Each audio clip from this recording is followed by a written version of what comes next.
En el nombre del Padre, del Hijo y del Espíritu Santo. Amén. Palabra de vida del Santo Evangelio según San Juan, capítulo 20, versículos del 1 al 9. El primer día, después del sábado, estando todavía oscuro, fue María Magdalena al sepulcro y vio removida la piedra que lo cerraba. Echó a correr. Llegó a la casa donde estaban Simón, Pedro y el otro discípulo, a quien Jesús amaba, y les dijo: Se han llevado del sepulcro al Señor, y no sabemos dónde lo habrán puesto. Salieron Pedro y el otro discípulo camino del sepulcro. Los dos iban corriendo juntos, pero el otro discípulo corrió más aprisa que Pedro y llegó primero al sepulcro, e inclinándose, miró los lienzos puestos en el suelo, pero no entró. En eso llegó también Simón Pedro, que lo venía siguiendo, y entró en el sepulcro. Contempló los lienzos puestos en el suelo y el sudario que había estado sobre la cabeza de Jesús, puesto no con los lienzos en el suelo, sino doblado en sitio aparte. Entonces entró también el otro discípulo, el que había llegado primero al sepulcro, y vio y creyó, porque hasta entonces no habían entendido las Escrituras, según las cuales Jesús debía resucitar de entre los muertos. Palabra del Señor. Gloria a ti, Señor Jesús. Cristo ha resucitado, verdaderamente ha resucitado. Este es el grito que en infinidad de iglesias, de parroquias, hoy se proclama, y se proclama con profunda alegría, porque así como Cristo ha muerto y ha resucitado, también nosotros tenemos que morir y resucitar. Alguien me podría decir: sí, Padre, al final de los tiempos. No, aquí y ahora. La alegría, el gozo de la resurrección de Jesucristo se tiene que manifestar en nuestra vida y lo tenemos que sentir en nuestro corazón. Ciertamente a lo mejor no es una alegría explosiva, y si así lo fuera, no te preocupes. Que alguno te dijera: ¿estás medio loquito? Sí, loquito del amor de Dios, loquito por el amor de Dios, de saber que tanto me ama, que ha muerto por mí, que ha resucitado para que yo también muera y resucite. También pues están estas aguas que son calmadas, pero cuánto fecundan y cuánto bien hacen a su alrededor. Y quizás tu alegría, pues efectivamente no se manifiesta tanto, pero tienes paz en tu corazón. Bendito Dios. Y además uno y otro muy eficaces en el deseo de compartir el Evangelio para gloria del Señor.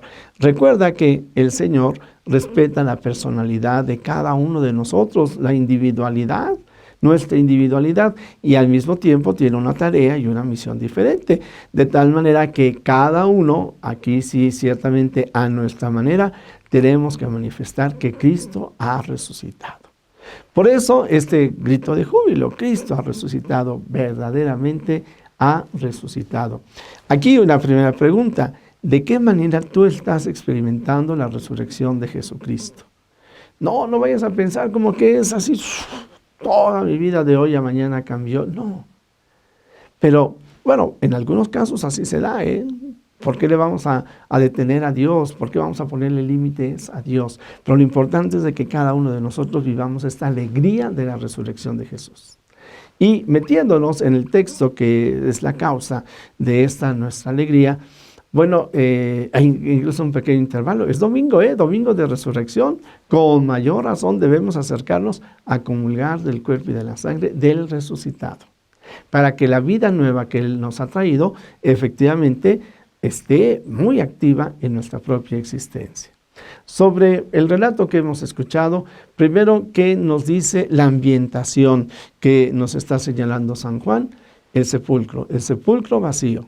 Pero algo que resulta muy interesante es que los lienzos están en su lugar.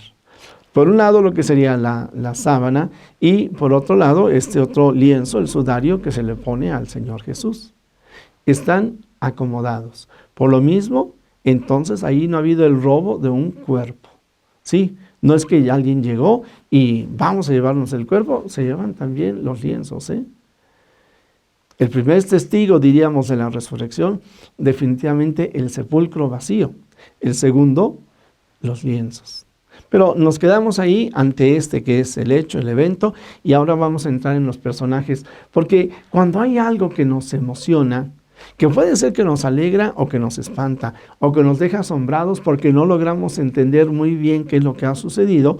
Bueno, pues aquí ocurre con María Magdalena, y quienes entraron al sepulcro se llenan de asombro, podríamos decir, se apanican y salen corriendo a buscar apoyo, ayuda, que alguien les ayude a encontrar el cuerpo del amado, el que ya no está. Y llegan con los apóstoles y ellos tenían su propio miedo, Y luego les dicen que han robado el cuerpo del Señor Jesús, o eso es lo que han pensado, pues también se apanican y nos encontramos a dos que van corriendo, Pedro y Juan, la edad adulta, diríamos, madura, y la juventud.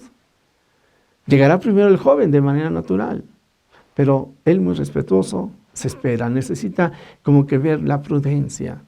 Llegará Pedro, entra, que siempre sabemos que era más impetuoso, más primario. Pedro un poquito más secundario. Yo no diría calculador, en este caso lo vemos respetuoso, pero sí diríamos más analítico. Entrará Pedro y Pedro no sabe ni qué pensar, Pero entra Juan y cuando ve los lienzos, entonces comprende que el Señor ha resucitado.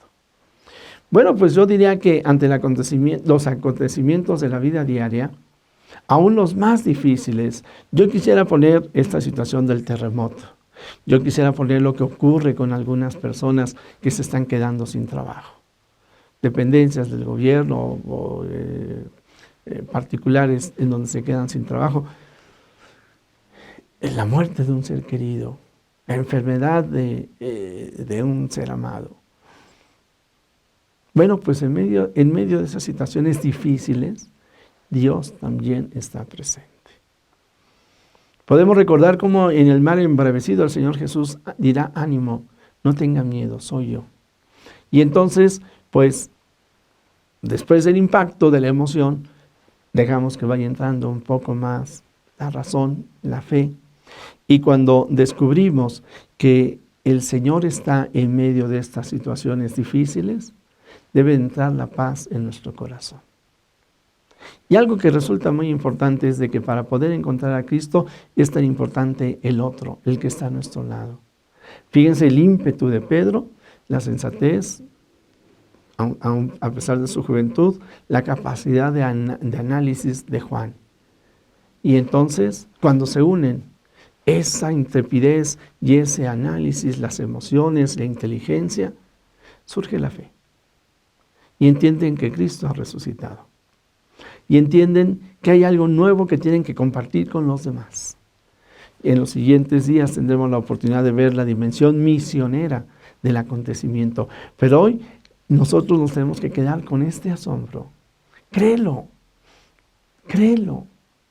A lo mejor no logras meterlo del todo en tu cerebro, ni logras meterlo en tu corazón. Déjalo ahí. En medio de los dos, procura unirlos. Y alégrate, Cristo ha resucitado. Jesús, que todos te conozcan y te amen, es la única recompensa que quiero. El Señor esté con ustedes. La bendición de Dios Todopoderoso, Padre, Hijo y Espíritu Santo, descienda sobre ti y sobre tu familia, sobre México y el mundo entero. Cristo ha resucitado, verdaderamente ha resucitado.